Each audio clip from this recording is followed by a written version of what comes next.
الله متعال میگه که او مسلمان ها متوجه باشین که ما بالای شما امتحانات میارم. هر امتحان از خود چی داره؟ نتیجه داره. چرا الله متعال حکمت چیست که الله متعال این امتحانات میاره و نتیجه از امتحانات چیست؟ الله متعال امتحانات میاره برای چند چیز. اول به خاطر ذوب معدن است. انسان که است یک معدن است. شما تا وقتی که معدن از ذوب نکنین، این معدن شایسته نمیشه که از این یک چی ساخته شود، یک زیور زیبا ساخته شود. پس وقتی که در آتش انداخته شد، سختی ها را دید، بازی ذوب میشه و باز بالاخره از این یک معدن یک چیز بسیار زیبا ساخته میشه.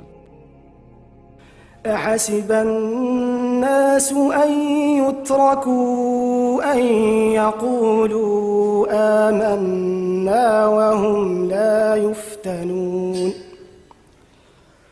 ولقد فتنا الذين من قبلهم فليعلمن الله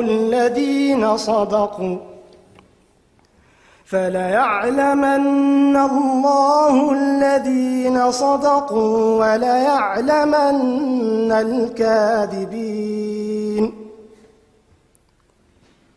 أم حسب الذين يعملون السيئات أن يسبقونا ساء ما يحكمون من كان يرجو لقاء الله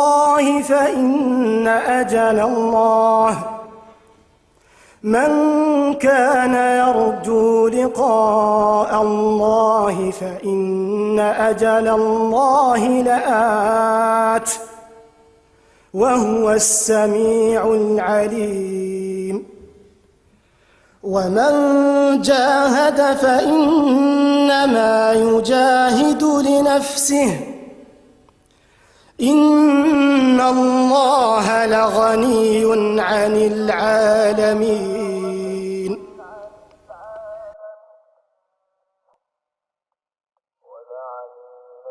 الله متعال این تکالیف برای تشریف آورده. هر مصیبتی که برای انسان میرسه در حقیقت انسان از ذوب میکنه، لکن باز این شرف و عزت میده. پس اول برای ساختن معدن انسان هست این مصیبت ها. دوم به خاطر از این مصیبت هاست که وقتی بالا یک مسلمان مصیبت میآید، اشد الناس بلاء الانبیاء، سختترین امتحانات برای کی هست؟ برای پیغمبرها هست. باز از او به اولیاء الله هست. باز برای کسایی که به انبیا و اولیاء نزدیکتر هستند، برای از اونا امتحانات زیاد است. سختی ها را میبینن، هفته ها غذا نمیافن، مشکلات زیادی را میبینن، از اقارب و قوما و دوستهای خود گپای خراب میشنون، حتی مشرکین و بدعتکارا دشنامشان میتن. این کل مصیبت ها به خاطر چی است؟ که الله متعال مقام و منزلت از او را پیش خود بلند میکنه. شما اگر کدام وقت سرتان مصیبتی به خاطر دین میآید، این به خاطر از این هست که الله میخواد که مقام تو را بلند ببره، منزلت تو را بلند ببره. سوم حکمتش است که معلوم میکنه بنده های حقیقی را. آیا تو واقعا بنده حقیقی هستی؟ تسلیم احکام الله هستی؟ بعضی کسا که برشان خوب نعمت ها رسید خوب عبادت میکنه، مصیبت که رسید باز فرار میکنه، باز جزا و فضا میکنه. نه، الله متعال معلوم میکنه، نشان میده که آیا تو بنده حقیقی هستی. چهارم به خاطر از بین بردن گناه هست. هر مصیبت ولو که یک خار فی سبیل الله در راه الله، در راه دین الله، یک خار در پای تو چی شود داخل شود، در مقابل از هم اجر است. اینال فکر کن که تو مرمی میخوری، تو بمباردمان میشی، تو شهید میشی، جسد تو توته میشه. این خب بسیار مقام و منزلت است. این پس گناه های انسان و توسط مصیبت ها از بین میرن. پنجم تمیز الخبیث من الطیب. الله متعال توسط مصیبت ها انسان های خبیث از طیب و پاک، یعنی مجاهد از انسان خوف برده معلوم میکنه. این انسانی که وقت سرش سختی آمد باز این دیگه همه چیز ترک میکنه. الله متعال میگه لیمیز، تا که تمیز بکنه. ششم مصیبت ها به خاطر از این است که الله متعال قوت و قدرت خدا نشان میده که من قدرتمند هستم و شما ضعیف هستین. الله متعال حکمت دیگه چی است که ضعف انسان نشان میده که تو انسان ضعیف هستی، سعی کن به بسیار اندکترین مصیبت ها چه قسم وضعیتت خراب میشه. دیگه هشتم حکمتش چی است که مصیبت ها میه به خاطر از اینکه انسان التجا الی الله بکنه، لجوء به الله بکنه. و نهمش این است که برش الله اجر میده. و دهمش این است که باز در نهایت مصیبت ان مع العسر یسرا فان مع العسر یسرا، باز بعد از هر سختی الله آسانی را میاره که این بنده از خوشحال میشه از نتیجه چی؟ همین مصیبت ها باز چی میشه؟ برای فرح و خوشحالی هم در دنیا و هم در آخرت چی میشه؟ 11 درک رحمت الله متعال است که وقتی مصیبت میبینه باز رحمت الله برای نازل میشه. چرا؟ رحمت الله سر کس نازل میشه، دروازه های رحمت الله وقتی بروی یک مخلوق باز میشه که دروازه های مخلوق بسته شود. سر انسان اینقدر مصیبت بیه که دیگه کل مخلوقاتی را جواب بگه، از مخلوقات کاملا دلش قطع شود، باز اینجا دیگه رحمت الله سر ازی نازل میشه و دروازه های رحمت الله بروی ازی باز میشه. از این خاطر الله متعال میگه ولنبلونکم، و ما امتحان میکنم شما را به شیء، به چیزی من الخوف، از ترس. از ترس چی است؟ شما اگر ببینید یک نفری که در صف جهاد فی سبیل الله است 24 سال زندگی هزی در خوف و سختی ها هست، شبها خواب نمیکنه. علما میگه خوف ترس های دیگی هم است، انواع مختلف ترس ها هست که انسان مسلمان چی میشه؟ توسط از او امتحان میشه که بزرگترین ترس چی است؟ ترس قلبی هست که انسان مسلمان ولو که در دنیا در یک قصر زندگی بکنه، موترهای زیاد داشته باشه، باز هم قلب ازی بین چی است؟ بین خوف و رجا هست. و خوف و رجا دو عبادت قلبی هستند، عبادت های قلبی. پس انسان الله متعال با چی امتحان میکنه؟ به شیء من الخوف، به چیزی از خوف.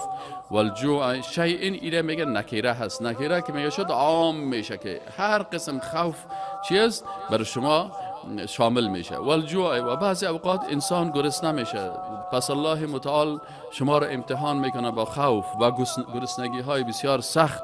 و نقص من الاموال، نقصان اموالتان است. والانفس، و بعضی اوقات شما عزیزانتان از دست میتین، اولادتان از دست میتین، برادرتان از دست میتین، پدرتان از دست میتین، اعضای فامیلتان از دست میتین.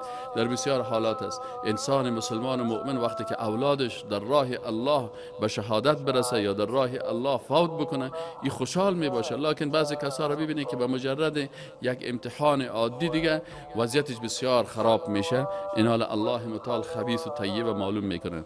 بالاخره کلش امتحانات الله هست. الله متعال میگه و بشر الصابرین، و خوشخبری بده صابرین. علما میگه و بشر الصابرین علی الجهاد، و بشارت بده صبر کننده ها را بر جهاد، به نصری که بر از اینا کامیابی و پیروزی نصیبشان میشه ولو تأخیر شود. و ثانی بعض علما میگن که و بشر الصابرین، و بشارت بده صبر کنندگان را علی الطاعت، کسانی که در اطاعت الله صبر میکنن اینا را بگو برشان پاداش داده میشه.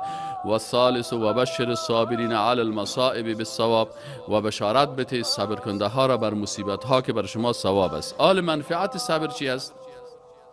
منفعت صبری است که وقتی انسان صبر میکنه تکبر ختم میشه. چرا انسان های متکبر هیچ وقت به مصیبت راضی نیستن، چیخ میزنن و نمیخواین که مصیبت باشن و از مصیبت فرار میکنن، از سختی ها فرار میکنن. پس انسان صابر تکبرش ختم میشه. انسان صابر منفعتش است که انسان صابر که از الله هست پیش از او راضی میشه. و امی است که وقتی ما دعا میکنیم و تسلیمی خدا به الله بیان میکنیم و میگیم که چی میگیم؟ انا لله و انا الیه راجعون میگیم. الله متعال میگه صبر کننده ها کدام مردم هستن؟ الذین، کسانی هستن اذا اصابتهم، وقتی که برسد بر زنا مصیبت قالوا میگوین انا لله، ما خاص بر الله هستیم، ای نفوسنا و اهلونا و اموالنا لله، نفس ما و اهل ما، اولاد ما و مال ما کلش مربوط الله هست. لا یظلمنا فیما یصنعه بنا، اگر الله در نفس ما چیز مصیبتی را میاره، در اهل ما میاره، در اموال ما میاره، الله ظلمی برای ما نمیکنه. الله ذات عادل است، رحمان و رحیم است، میفهمه که دیگه چی است؟ خیر ما هست. پس انا لله، ما خاص برای الله هستیم و انا الیه راجعون، و ما چی میکنیم؟ به الله رجوع میکنیم. در حدیث شریف است رسول الله صلی الله علیه و میگه ما مسلمین، هیچ مسلمان نیست که تصیبه مصیبتون، بر از یک مصیبتی برسه فیقول باز بگویه ما امره الله، آنچه که الله برش امر کرده. الله چی امر کرده؟ در مصیبت چی بگین؟ انا لله و انا الیه راجعون. وقتی که برات مصیبت رسید فوراً بگوی انا لله و انا الیه راجعون. ما از الله هستیم و ما به طرف الله برمیگردیم. رجوع ما به الله هست. باز حساب ما میکنه، کتاب میکنه. این کل چیز ما برای الله هست. باز بگه اللهم اجرنی فی مصیبتی، یا الله در مصیبت ما برای ما اجر بده، واخلف لی خیر منها، و برای ما پروردگارا این چیزی که از ما گرفتی عوض خوب از برای ما نصیب بکن. الا مگر ای که اجره الله فی مصیبته، الله متعال برش اجر میته در مصیبتش، و اخلف الله له خیر منها، الله به عوض آنچه که گرفته برای او بهتر و خوبترش برش میته.